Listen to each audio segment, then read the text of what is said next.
Good evening student. मैं अजय प्रकाश।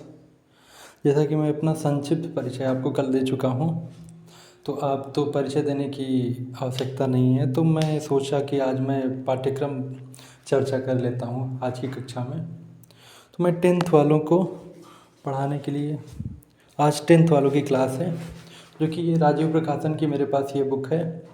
मैं internet पे ढूंढ के अपडेटेड सिलेबस आपको बता दूंगा, बट अभी तो मैं सोच रहा हूँ कि इसी के विषय सूची से थोड़ा बहुत प्रयास किया जाए। तो आइए देखते हैं कि अगले 7 दिनों में हम क्या पढ़ेंगे। जैसे होता है ना कि एक रोड मैप होना ज़रूरी होता है ज़िंदगी में। एक रोड मैप बहुत ज़रूरी है, नहीं तो आपको कहाँ जाना है, कहाँ पहुँच जाओगे, कुछ पता चलेगा नहीं। तो आज की कक्षा में तो आज आने वाले 7 दिनों में हम देखेंगे क्या पढ़ेंगे।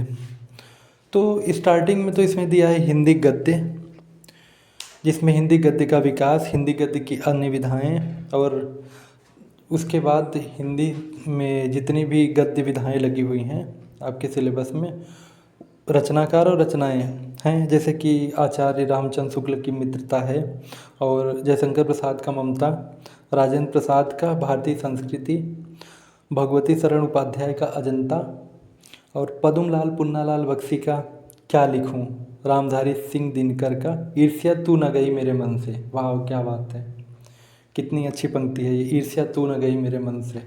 लोग ईर्ष्या पे ही जी रहे हैं। और जयप्रकाश भारती जी की रचना है पानी में चंदा और चाँद पर आदमी। क्या बात है। तो अभी हम इसको बाद में पढ़ेंगे। हम शुरू करने वाले हिंदी काव्य से। कल हम पढ़ेंगे कि हिंदी काव्य है क्या, पद्य साहित्य है क्या, पद्य में क्या होता है।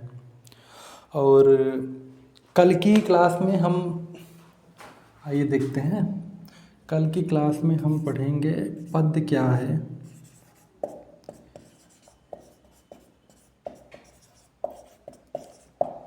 पद्य क्या है।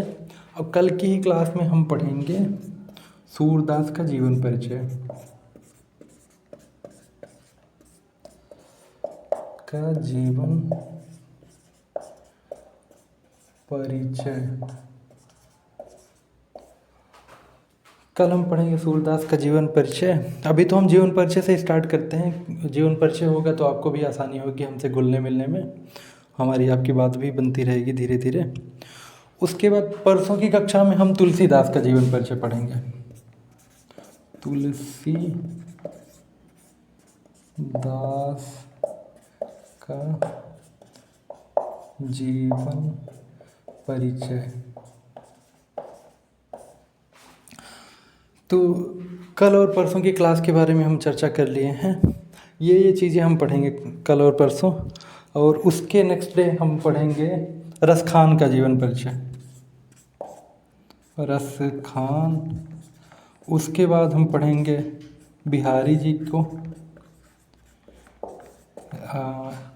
एक दिन हो गया, 2, 3, 4, और 5वें दिन पढ़ेंगे हम लोग रामनरेश त्रिपाठी जी को।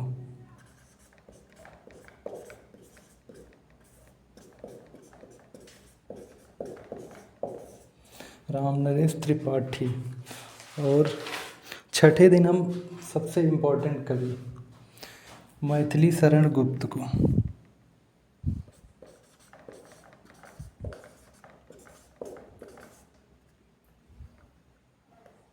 मैथिली शरण गुप्त, शरण गुप्त।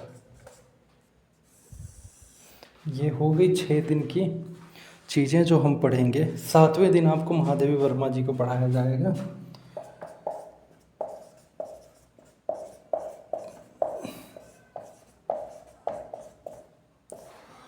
स्टूडेंट, आज ही मैं क्लास स्टार्ट करता, बट आज कुछ टेक्निकल प्रॉब्लम आ जाने की वजह से आज की क्लास नहीं हो पाएगी। तो मैं सोचा कि कंटिन्यूटी ब्रेक क्यों करना, आपसे तो हम वादा भी कर चुके हैं, तो इसलिए मैं सोचा आज थोड़ा बहुत आप लोगों को बता देता हूँ। इसी के साथ आज मैं आपसे विदा चाहता हूँ। आप लोगों को ये 7 दिनों की दिनचर्या है, यही पढ़ाया जाएगा 7 दिनों में, आने वाले 7 दिनों में। धन्यवाद। आप सबसे हम कल मिलते हैं। कल पूरे जोश के साथ सूरदास जी को पढ़ा जाएगा। Okay bye, good night.